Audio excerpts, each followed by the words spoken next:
ભલામણા મેઘાણીના વંદના માટેના કાર્યક્રમમાં આવા મોળા રામ રામ ન પોહાય. રામ રામ, જય હો. પૂજ્ય બાપુ ને સૌ સુજ્ઞજનો, મારા ગુરુજી આદરણીય છેલભાઈ સાહેબ સામે બેઠા છે અને મારે બોલવાનું થયું છે. મંચ પર બિરાજમાન સૌ અધિકૃત વક્તાઓ છે, જેમની પાસે જ્ઞાનનો માતાજીની દયાથી ભંડાર છે, એવા લોકો પાસેથી આપણે સાંભળવાનું છે. હું પણ એમને સાંભળવા ઉત્સુક છું. મને આ કાર્યક્રમમાં મારે બોલવું એવું મને જ્યારે કહેવામાં આવ્યું બાપુ, ત્યારે ખરેખર જ મારા મનમાં એક મૂંઝવણ હતી કે મેઘાણી સાહેબ વિશે હું વાતો કરું એ આમ બરાબર કહેવાય નહીં. કે તો એવડા મોટા ગજાના એમના સાહિત્યનું સ્થાન છે કે એમાં મારું કોઈ લેખાજોખા આવે નહીં. એ તો શાક બની મની ગુણગન જાય છે એવું ગણાય. એ ન્યાયે આમાં હું વાત કરીશ, પણ એમની જ એક અપેક્ષા હતી બાપુ, મેઘાણી સાહેબની, કે આવે કદી સ્વાધીનતા તો અમને સ્મરી લેજો. એવી એક એમની જે ઈચ્છા હતી, એ ઈચ્છાની પરિપૂર્તિ કરવા માટે આવડા મોટા યજ્ઞની જેમણે મનોરથ કર્યો એમના ચરણોમાં મારા વંદન છે. માનસ મેઘાણી બાપુ, આપે એમની સ્મરણાંજલિ આપવા માટે, એમને શબ્દાંજલિ આપવા માટે, એમને આદરાંજલિ આપવા માટે આપે આ સંકલ્પ કર્યો.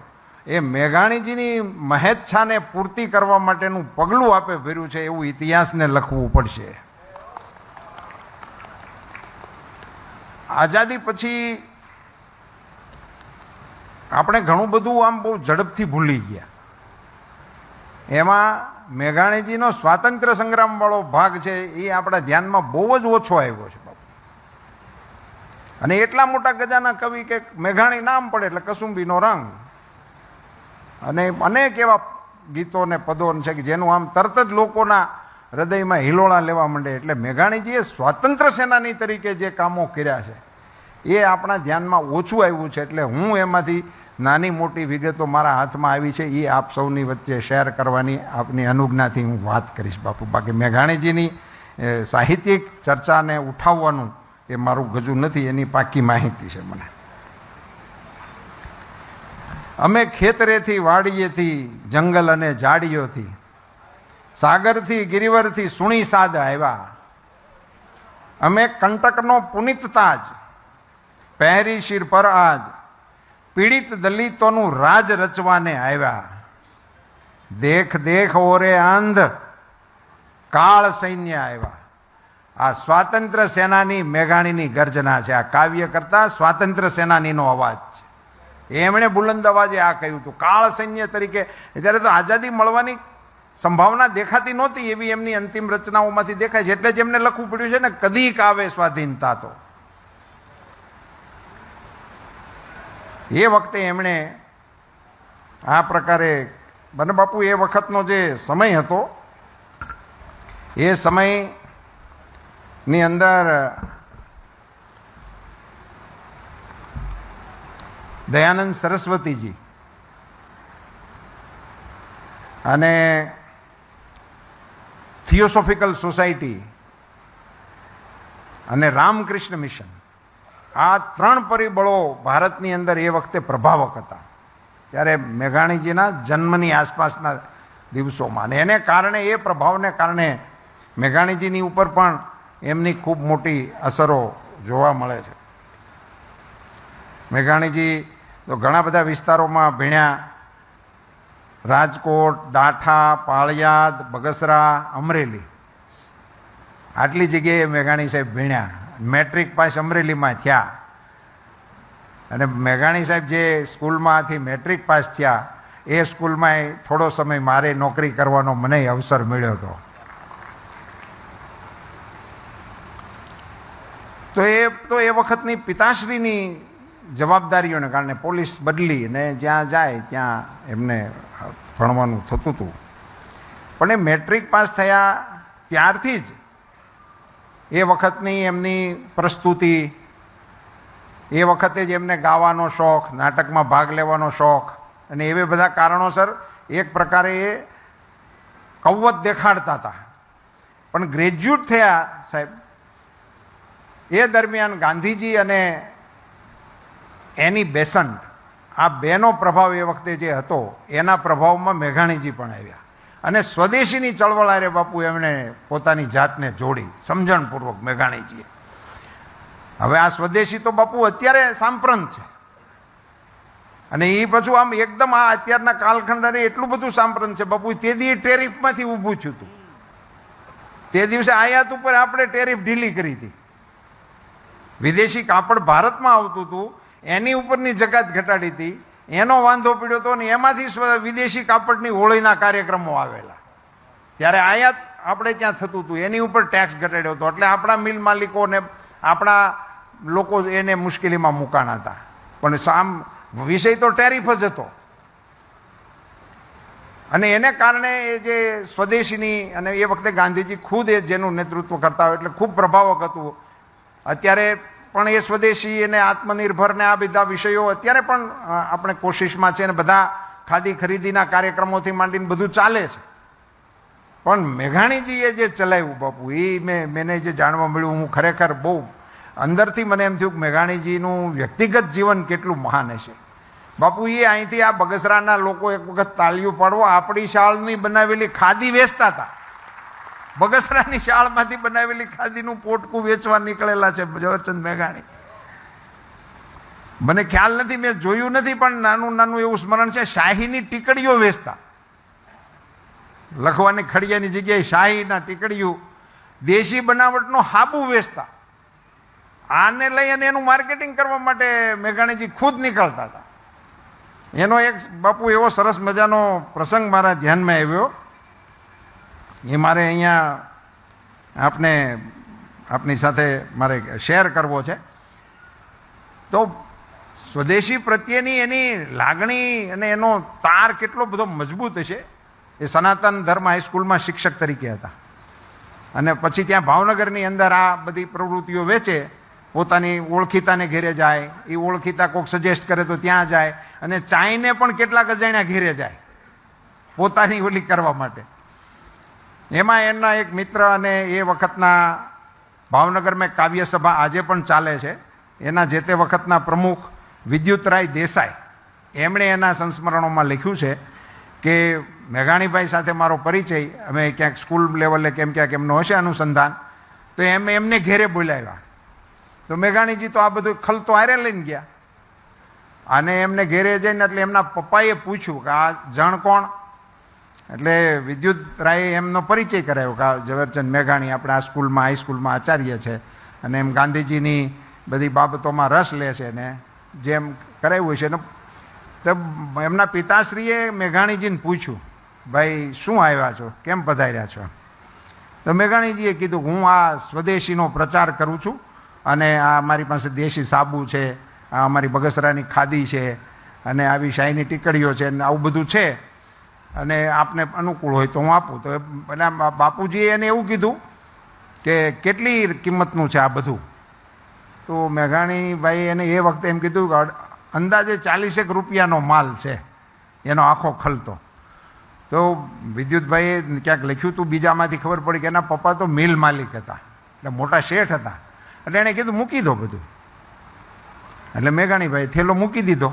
એને તો આખું હાગમટે આવું ગ્રાહક પહેલેથી મળે એવું તો એનું ધ્યાનમાં નહીં, એટલે ખુશ થઈ ગયા અને એ થેલો મૂકીને બહાર આવી ગયા. એટલી વારમાં બાપુ અહીંયા આત્મમંથનનો વિષય આવે છે. મેઘાણીજી દિલ્હીની બહાર નીકળ્યા એના મગજમાં વિચાર આવ્યો કે હું વસ્તુ વેચવા આવ્યો હતો કે વિચાર વેચવા આવ્યો હતો. હા, ઝવેરચંદ મેઘાણી છે. આ 40 રૂપિયામાં એણે કંઈ પૂછ્યું નહીં, શું છે કાંઈ જોયું નહીં અને હા પડી દીધી. અને હું એ તો ઠીક સમજ્યા કે હું એમને મૂકીને આવ્યો. મેઘાણીજી પાછા આવ્યા અને એ થેલો પાછો ઉપાડ્યો. તો એના બાપાએ કીધું, ભાઈ કેમ? તો કે તમે કાંઈ પૂછ્યું નથી આ ચીજ વસ્તુ અંગે. આમાં આટલી આટલી ચીજ છે, એ તમે કહો તો હું તમને સમજાવું, સમજીને તમારે લેવી હોય તો મારે વેચવી છે, જાંગડ નથી વેચવી. સ્વદેશી અંગેનો એમનો કન્સેપ્ટ કેવો હોય છે સાહેબ. આજે આપણે વાર તહેવારે ગમે એનું પ્રોજેક્શન કરવા માટે નીકળતા હોય ને કાર્યક્રમ પત્યા પછી જય શ્રી રામ, એને બદલે એને મેઘાણીજીનું કમિટમેન્ટ કેવું છે સ્વદેશી માટે. અને પછી વિદ્યુતરાયે લખ્યું છે સાહેબ કે મારા બાપુજી એની અરે ચર્ચા કરી, બધું સમજ્યા ને બધું લીધું. આ સ્વદેશી આંદોલનની અંદર એમનો સ્વતંત્ર સૈનિક તરીકેનો, એ વખતે બાપુ સ્વતંત્ર સેનાનીઓ માટે ગાંધીજીનો આગ્રહ જ આ હતો, ખાદીનો પ્રચાર કરો, સ્વચ્છતાનું કામ કરો, શિક્ષણનું કામ કરો. અને એવું કામ કરવા માટે એ મોટા મોટા આગેવાનોને ગામડાઓમાં મોકલતા હતા, અને એ લોકો એ ગામમાં જઈને રહેતા હતા. આપણું તરવડા એને માટે પ્રખ્યાત થયેલું છે. રતુભાઈ અદાણી તરવડામાં રહીને ચર્મકામ કરતા હતા બાપુ. આ અમે કોકની પાસેથી સાંભળેલું, અમે જોયેલું નહીં. પણ એ ગાંધીજીની અસર કેવી છે એનો એક બીજો ઉલ્લેખ આવે છે, હું ત્યારે કરીશ બાપુ. અને એને કામ કહેવામાં આવતું હતું. મુખ્ય વિષય મારે આજે મેઘાણીભાઈના સ્મરણમાં એ કહેવું છે કે કાર્યકર્તાઓ કેવા કામ કરતા હતા ને એવું કામ સ્વયં મેઘાણીજી કરતા હતા. અને એ આ થેલો લઈને ફરતા હશે, એ માલ વેચતા હશે, અને એ માલ વેચતા હશે એમ કહેવાને બદલે હવે હું દાવા સાથે કહી શકું કે વિચારને વાવતા હતા. એ વખતે વિચારોનું વાવેતર કરતા હતા. એમણે જેટલો માલ તો સંખ્યામાં, નંગમાં કે એમ કિંમતમાં જેટલો વેચ્યો હશે એટલો, પણ એ જેટલાને મળ્યા હશે એને કન્વિન્સ કરાવ્યું હોય છે કે સ્વદેશી માટે આમ રહેવું જોઈએ, કે આપણે સ્વદેશી એટલે શું છે, એની જે ભાવના અને વાવેતર કરતા હતા એવું મેઘાણીજીભાઈએ કર્યું હતું. બીજો એક એવો જ પ્રસંગ બાપુ એમાં એવો આવ્યો, એક કપિલભાઈએ નોંધ્યું છે કે એક ધોબીને ત્યાં ગયા. ધોબીને પૂછ્યું તમે હાબુ કયો વાપરો છો? એણે જે કાંઈ કીધું છે એટલે મેઘાણીભાઈ એની હારે દલીલો શરૂ કરી કે આપણે આપણી બનાવટનો વાપરવો જોઈએ, મારી પાસે છે. તો કે એવું આપણી બનાવટનું ને એવું ભાઈ મારે ન પોહાય, મારે સસ્તો હોવો જોઈએ ધોબી કે. એટલે કાંઈ માન્યો જ નહીં. તો છેવટે મેઘાણીભાઈએ એને અડધો લાટો મફતમાં આપ્યો કે ભાઈ આ તું વાપર, અને કાલ હું તને પૂછવા આવે કેવી રીતે આ કામ કરે છે, તારામાં તું જે વાપરસ ને મારા લાટામાં શું ફાયદો છે. અડધો લાટો મફત 2 આનાનો મેઘાણીભાઈએ ભાવનગરની અંદર એક ધોબીને આપ્યો છે. સાહેબ મેઘાણીભાઈ એક અજાણ્યો માણસ, એક ધોબી જેવો માણસ, એને ઠસાવવા માટે 2 આનાની કિંમત નથી બાપુ અત્યારે, તે દિવસે તો 2 આના ગાડાને પૈડા જેવા થતા છે, પણ એને આપ્યું. આના આધારે મને એવું લાગે છે બાપુ કે મેઘાણીભાઈ એ આપણા સાહિત્યની અંદર તો જે એમનો રૂવાબ થયો એ એમની રચનાઓ થકી, પણ એણે સ્વતંત્ર સેનાની તરીકે ખૂબ મોટું કામ કર્યું હતું બાપુ. મને જે જાણવા મળ્યું એવું જ ખાદી અંગેનું કરતા અહીંયા બગસરાના લાલચંદભાઈ વોરા, એની હારે એમણે ખાદીનું અહીંનું ભંડારનું કામ બગસરાની અંદર કરતા હતા, અને એના મિત્રય હતા. અને એ ખાદીમાં જ એણે કમિટમેન્ટ કરેલું. મેં એમના દર્શન કરેલા લાલચંદ બાપાના, એમની સાથે એ કામ કરતા હતા. પણ પછી જયમલભાઈએ એવું નોંધ્યું છે કે એમને ખાદી અરે થોડોક અંતર ઓછું થઈ ગયેલું, થોડોક ધીમેથી ક્યાંક ભાવ ઘટેલો. એનું એક ઉદાહરણ નોંધતા બાપુ એમણે એવું લખ્યું છે કે ભાવનગરની અંદર એક વખત મેઘાણીભાઈને કોલેજમાં વિદ્યાર્થીઓમાં ક્યાંક ગયા હશે તો મિલના કપડામાં જોયા. તો એ છોકરાઓએ જયમલભાઈને એને પછી ફરિયાદ કરી કે આ મેઘાણીભાઈ ઉઠીને આવા કપડાં પહેરે એ તો બરાબર ન કહેવાય. તો મેઘાણીભાઈને જયમલભાઈએ કહ્યું કે આપ કાલે મિલના કપડાં પહેરીને ગયા હતા?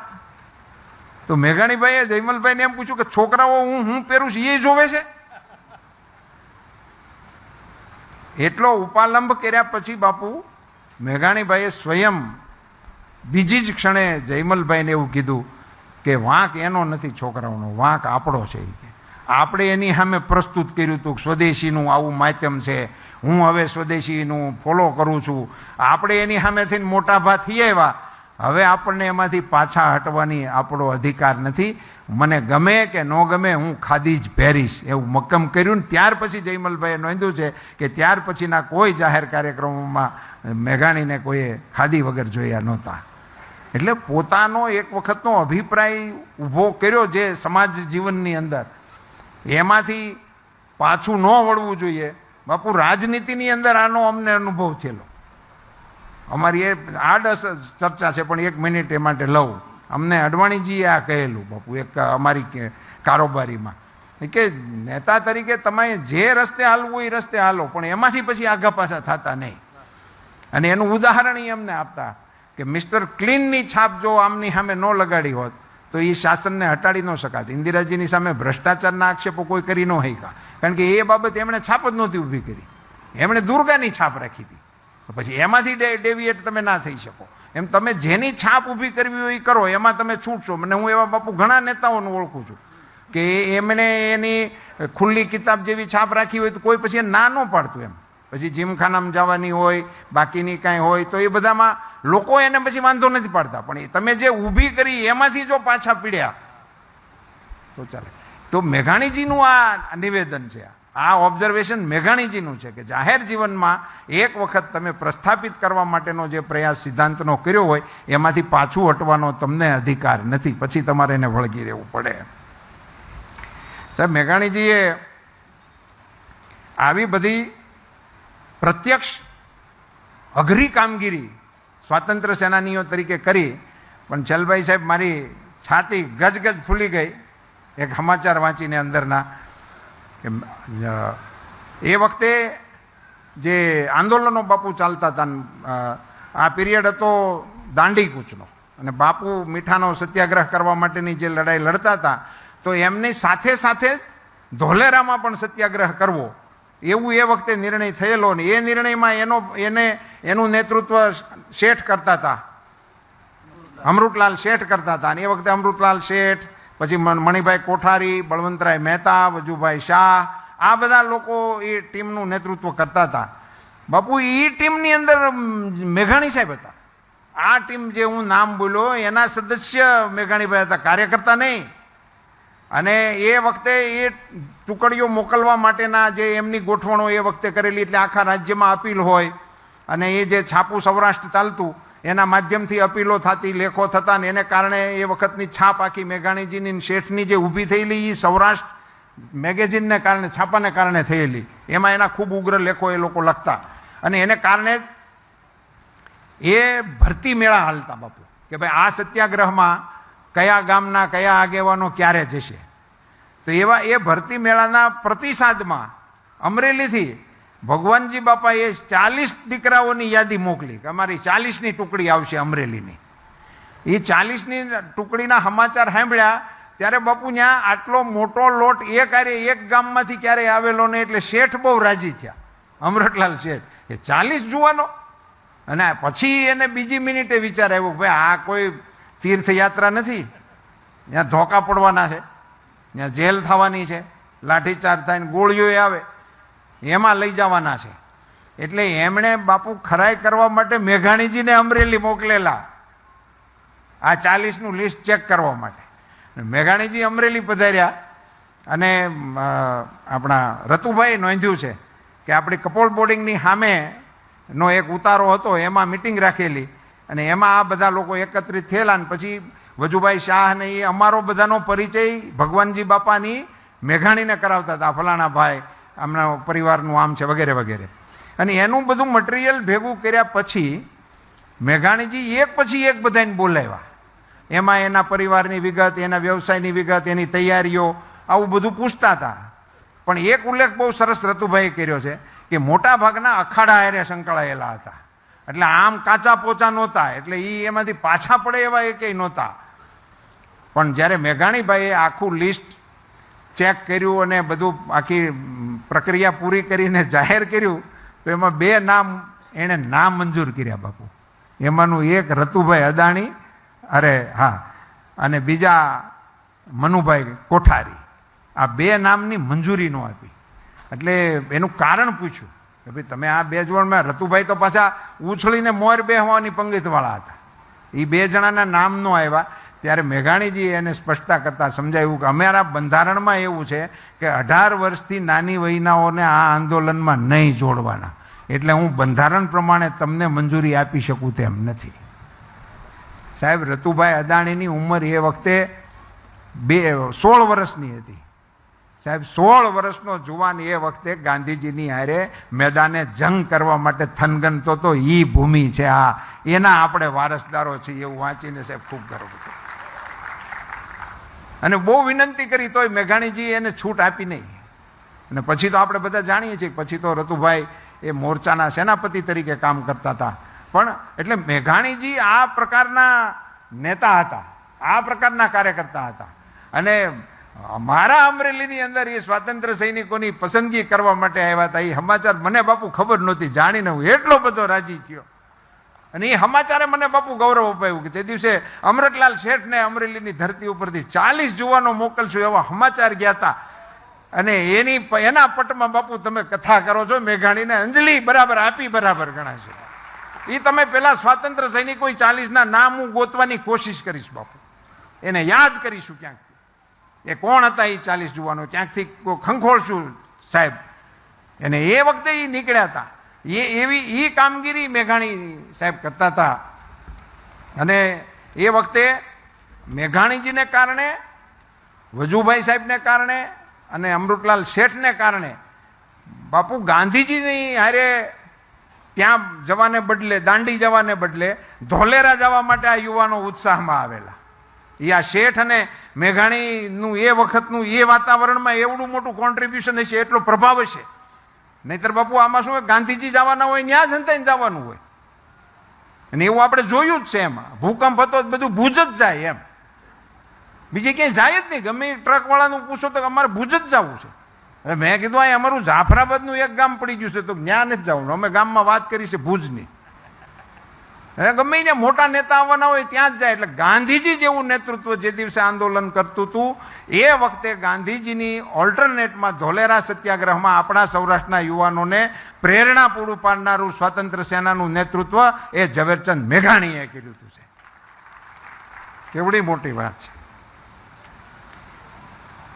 અને એ વખતે બાપુ પછી એ જે સત્યાગ્રહો ને એ થયા ને એમાં એમણે જે કાવ્ય સંગ્રહ એનો પ્રગટ કરેલો સિંધુડો, એનું પહેલું નામ તો બીજું હતું, પછી એને બીજી પ્રતમાં સિંધુડો નામ કરીને જાહેર કર્યું હતું. માત્ર કાવ્યો બાપુ 15 જ હતા, પણ કંકુ ઘોળજો રે, કેસર રોળજો રે, એ તો એવું ગીત પ્રસિદ્ધ થઈ ગયું હતું કે પછી આ ટુકડીઓ આપણા સૌરાષ્ટ્રના કોઈ પણ ગામમાંથી નીકળે તો આ ગીત ગાતા ગાતા જ નીકળે. અને એને પરિણામે અંગ્રેજોએ સત્યાગ્રહીઓને બદલે આને ગંભીરતાથી લીધા ને એની ઉપર બાન મૂક્યો. સિંધુડો કાવ્ય સંગ્રહ ઉપર બાન મૂકાણો, એની બધી પ્રતો જપ્ત કરી લેવામાં આવી. અફસોસ એ વાતનો છે કે એ હજી છપાણું નહીં.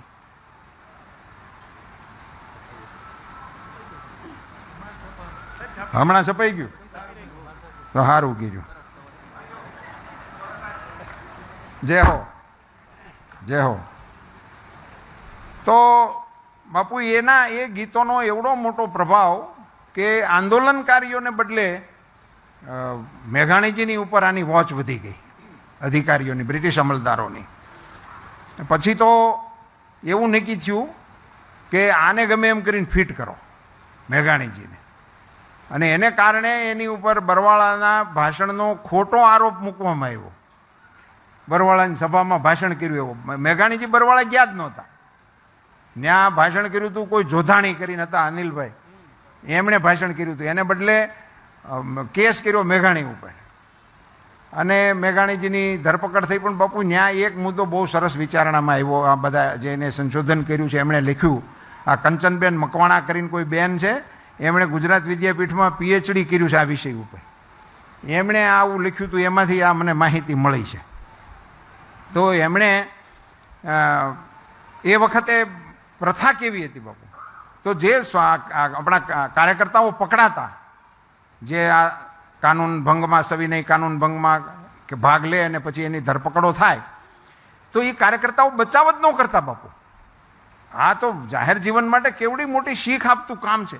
પોતે બચાવ જ ન કરતા કોર્ટમાં, અને કોર્ટમાં સામેથી માગણી કરતા કે તમારે જાજામ જાજી જે સખતમાં સખત સજા હોય તે ફરમાવો, તળપદીમાં થાય. આવી આ માનસિકતા કેવી જબરજસ્ત હશે સાહેબ, બચાવ જ નહીં કરવાનો. એટલે એમાં મેઘાણીજીની માટે મોટું મનોમંથન થયું કે તમારી ઉપર કેસ થયો છે એ ખોટો કેસ થયો છે, તમે કોઈ કાયદાનું ભંગ કર્યું નથી, તમે કોઈ આંદોલનમાં ભાગ નથી લીધો, તમારી સામે તો ખોટો કેસ ઉપજાવી કાઢ્યો છે, એટલે આપણે આ કેસનું પરિણામ લાવી અને આ લોકોને ઉઘાડા પાડવા જોઈએ. એમ આંદોલનકારીઓની સમિતિએ મેઘાણીજીને ભલામણ કરી કે આપણે આ કેસને મજબૂતાઈથી લડવો જોઈએ, કારણ કે આ કેસ તમારી સામે એક પત્રકાર સામેનું આ રણશીંગું છે. આ તમે તો કોઈ જગ્યાએ ભાગ નથી લીધો. પણ મેઘાણીજીએ બાપુ નિર્ણય કર્યો કે કેટલા મારા ભાંડુઓની ઉપર આવી સજાઓ હસ્તે મુખે એ લોકોએ સ્વીકારી છે, અને મારો વારો આવે તો એ હું પાણીમાં બેસી જાઉં, બચાવ કરવાને નીકળી જાઉં, એ મને પરવડે નહીં. ભાગ લીધા વિના આ સજા ભોગવવાનો લાવો આવે છે એ મારે સ્વીકારી લેવો છે, એટલે હું પણ બચાવ નહીં કરું. એને આંદોલન સમિતિએ આગ્રહ કર્યો તો પણ મેઘાણીજીએ એની વાત ન માનીને બચાવ ન કરીને બાપુ એમણે જેલ સ્વીકારી. સ્વાતંત્ર્ય સૈનિક તરીકેનો આવડો મોટો પુરાવો એ મેઘાણીજી આપ્યો ને. એમની બાપુ પછી ધરપકડ થઈ અને એ ઇન્સ્પેક્ટર પઠાણને એમણે એને પકડી ગયા, એની ઉપર કેસ આલ્યો. કેસની અંદર એમણે પોતાનો બચાવ તો કર્યો નહીં ધંધુકાની કોર્ટમાં, પણ એમણે જે બાપુ નિવેદન આપ્યું છે ને એ વાંચવા જેવું છે થોડુંક, એટલે એની બે લીટી એ મારે આપની સામે વાંચવી છે. બહુ જાજુ નથી. કોર્ટમાં મેઘાણીજીએ જણાવ્યું કે મારા જેવા મામૂલી અખબાર નવેશને આ સરકારની પોલીસે તેનાથી શક્ય એવા ભારેમાં ભારે માનથી નવાજ્યો છે. બરવાળામાં મારી જિંદગીમાં મેં જે ભાષણ કદી કર્યું નથી તે ભાષણને ઉપજાવી કાઢવાને અને એ ભાષણની કીર્તિ મને બક્ષવાને સમર્થ ભેજું પોલીસ ધરાવે છે. તે જાણીને તેને હું અભિનંદન પાઠવું છું. એ બધું ઘણું બધું છે, પણ પછી બાપુ એમણે અંતમાં એવું લખ્યું, સ્વાધીનતાની દેવીએ પ્રશસ્તિ ગાનારા મારા જેવા નિષ્ક્રિય આદમી ઉપર બહુ વહેલા કૃપા કરીને સ્મિત વરસાવ્યા. મારા સાથીઓએ જે સ્વાતંત્ર્યના દેવાલયમાં જે યજ્ઞ ધૂપ પ્રગટાવ્યો તેની બધી સૌરભ હું ઝડપી જઈ રહ્યો છું. હર્ષથી નાચી રહેલા મારા હૃદયને આ એક જ ખ્યાલ દુઃખી કરી રહ્યો છે કે મેં કર્યું નથી અને મને એનું ફળ મળી રહ્યું છે. એ બાપુ પછી એમણે આખી એ પ્રક્રિયા પૂરી થઈ અને કોર્ટમાં બચાવ કરવાનો ઇનકાર કર્યો, ત્યારે મેદનીમાંથી અવાજ આવ્યો કે હવે તમારે કાંઈ કહેવું ન હોય ને પકડી તો જવાના જ તમને, તો એકાદી કવિતા થવા દો. ઓડિયન્સમાંથી આવ્યું અને એના જવાબમાં એમણે હજારો વર્ષ જૂની વાળી આખી કવિતા ત્યાં ધંધુકાની કોર્ટની અંદર ગાઈ હતી. અમારા હજારો વર્ષની જૂની અમારી વેદનાઓ, કલેજા ચીરતી કંપાવતી એમ ભય કથાઓ, મરેલાના રુધિર અને જીવતાના આંસુડાઓ, સમર્પણ એ સહુતાર એ કદમ પ્યારા પ્રભુઓ, અમારા યજ્ઞનો છેલ્લો બલી આપીને કેજે, ગુમાવેલી એ સ્વાધીનતા તું ફેર દેજે, વધારે મૂળ લેવા હોય તો માગી લેજે. આ સ્વાતંત્ર્ય સેનાની છે, આ કવિ નથી બાપુ. અહીંયા સ્વાતંત્ર્ય સેનાની છે. વધારે મૂળ જોતા હોય તો એ માગી લેજે, અમારા આખરી સંગ્રામમાં સાથે જ રહેજે. તો બહુ લાંબી કવિતા છે બાપુ, અને કોઈક તરન્નુમ વાળો ગાય તો મજા આવે, પણ અંતિમ કડી બાપુ વાંચવા જેવી છે એટલે વાંચું છું. સમર્પણની છતાં વહેશે સદા અણખૂટ ધારા, સમર્પણની છતાં વહેશે સદા અણખૂટ ધારા, મળે નવ માવડીને જ્યાં લગી મુક્તિ કિનારા. આ કોર્ટની અંદર સાહેબ એમણે રજૂ કરેલું પોતાનું કાવ્ય છે. જજે સાહેબ આખું તોહમતનામું ફરમાવ્યું અને એ તોહમતનામામાં એમને આરોપી તરીકે એમની વાતને માની લીધી પોલીસની અને એમને સજા કરી. અને એ સજામાં હું તેમને 2 વર્ષની મુદતની સાદી સજા ફરમાવું છું એવો ઓર્ડર ધંધુકાની કોર્ટમાં થયો. સાહિત્યની દુનિયામાં એ ઓર્ડરમાં નોંધ છે બાપુ, સાહિત્યની દુનિયામાં એમણે સંપાદન કરેલી સિદ્ધિઓને જોતા હું એવી ભલામણ કરું છું કે મિસ્ટર મેઘાણીને અવર્ગના કેદી તરીકે રાખવા. એટલે સ્ટેટસ પણ હતું સ્ટેટસ પણ એ વખતે એમણે પકડાની વખતે એમણે એ મેળવી લીધેલું હતું. અને આ વખતે બાપુ એમને મોટો બેનિફિટ એ થયેલો, બાપુ મેઘાણીજીને જે જેલમાં રેખા હતા, સરદાર સાહેબ, ગાંધીજી, આ બધા મહાનુભાવો એ વખતે જેલમાં જ હતા. એ જેલમાં જ હતા, ઘણા બધા, એ તો આપનો બધાનો વિષય છે. પણ એ એમને કારણે મેઘાણીજીને આ બધા મહાનુભાવો સાથે મળવા હળવાનો અને એ પ્રમાણે એમનું થયેલું. એમનું જેલ જીવન 24/9/30થી શરૂ થયું હતું. અને એ વખતના એ બધા આગેવાનો સાથે એમણે જેલવાસ બાપુ ભોગવ્યો. અને એ વખતની અંદર જેલમાં એમની મસ્તી પણ કરતા હતા. મેઘાણીજી એમના પત્ની માટે ફૂલો વગેરે વીણવા જાય, એ જ્યારે મુલાકાતના ટાઈમે આવે ત્યારે, અને એમને ફૂલો આપતા. તો એમના એક મિત્રએ એનો ઉપાલંબ કરતી કવિતા પણ લખી હતી કે મિત્ર અમારા એ આના માટે ગણે છે ને બાપુ જેલમાંય ખાદી આખો દિવસ કાત્યા રાખતા.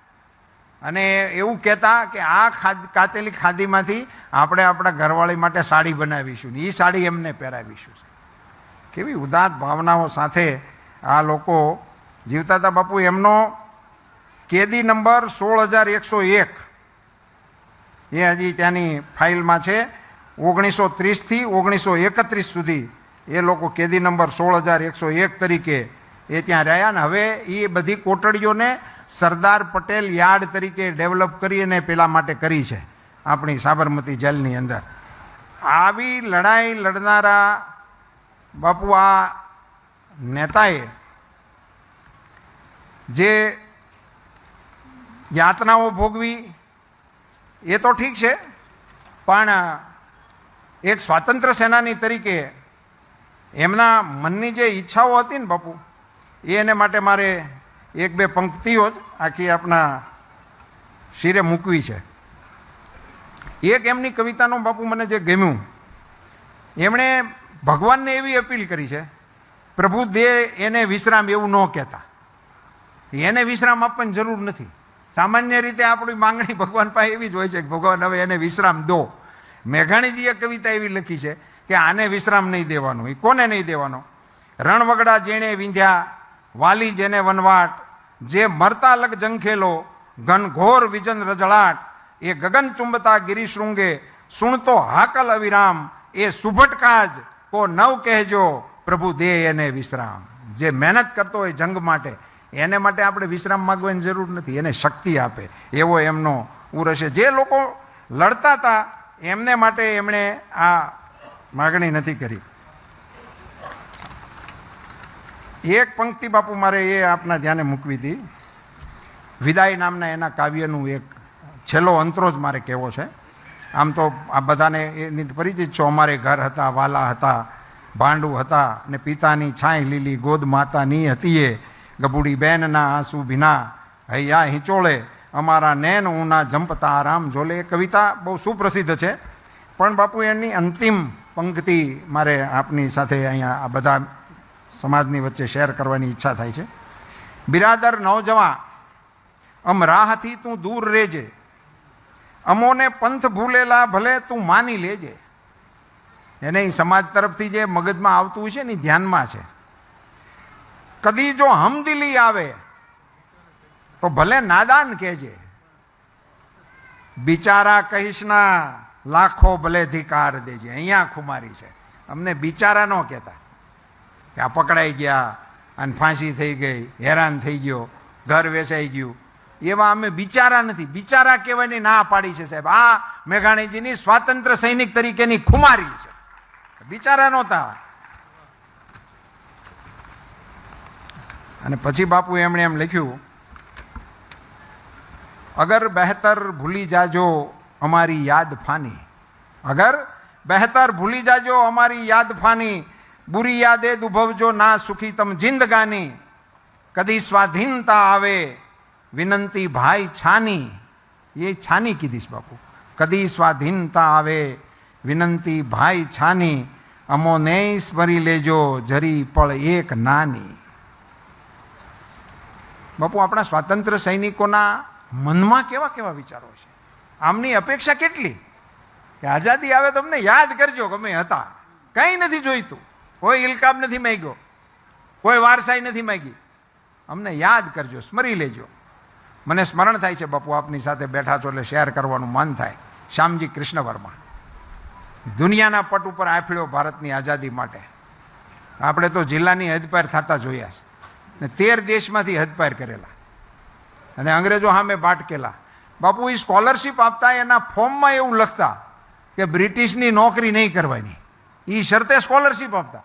લંડનની અંદર બ્રિટિશનો સુરત નહોતો આથમતો તેથી એની રાજધાનીમાં ભણવા માટેની સ્કોલરશીપ મળે અને એની નોકરી નહીં કરવાની શરતે આપતો હતો. આવો માઠું માની બાપુ એમને એમની જીવનની સંધ્યાએ જ્યારે આઝાદી નહીં મળે એવા સંકેતો મળવા થયા અને હવે જીવન ટૂંકાઈ જશે ત્યારે જીનીવાની બેંકમાં પૈસા જમા કરાવીને લોકર ભાડે રાખીને પોતાના અસ્થિઓને આજીવન મૂકી દીધા ને એમાં એક ચિઠ્ઠી લખી હતી બાપુ કે ભારત આઝાદ ભારતનો કોઈ નાગરિક આવે તો એને આપજો ને કહેજો ભારતની કોઈ પણ નદીમાં વહાવી દે. આટલી જ અપેક્ષા.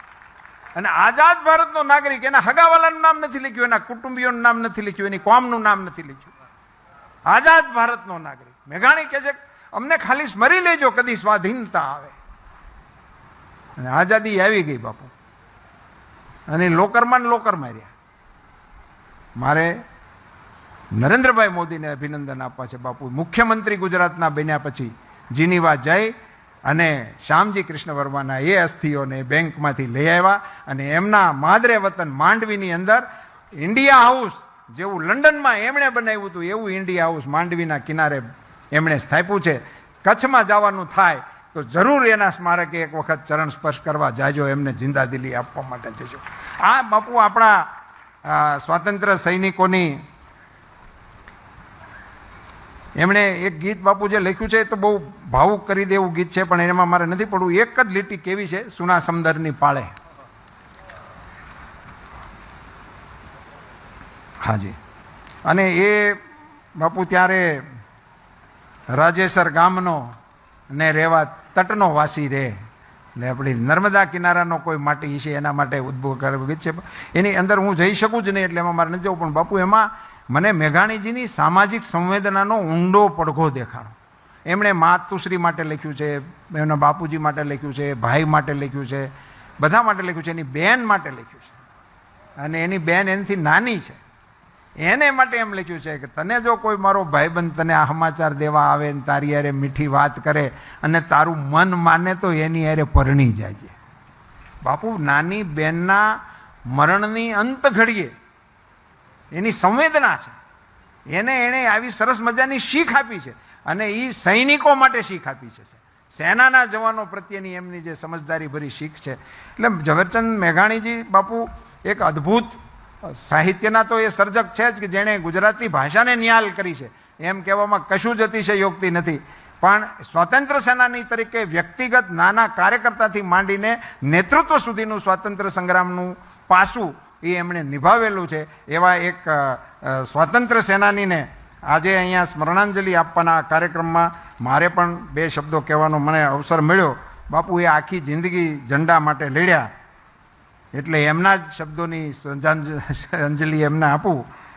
તારે ક્યારે કંઈક દુલારે દિલના શોણિત પાયા, પુત્ર વિજોગી માતાઓના નયન જરણ ઠલવાયા, ઝંડા અમર અજર રેજે વધવધ આકાશે જાજે. આવા સમર્થ સ્વાતંત્ર્ય સેનાની ઝવેરચંદ કાળીદાસ મેઘાણીને મારી નમ્રતાપૂર્વકની અંજલિ. રમેશમય થવા માટેની રાહમાં બાપુના ચરણમાં પ્રણામ.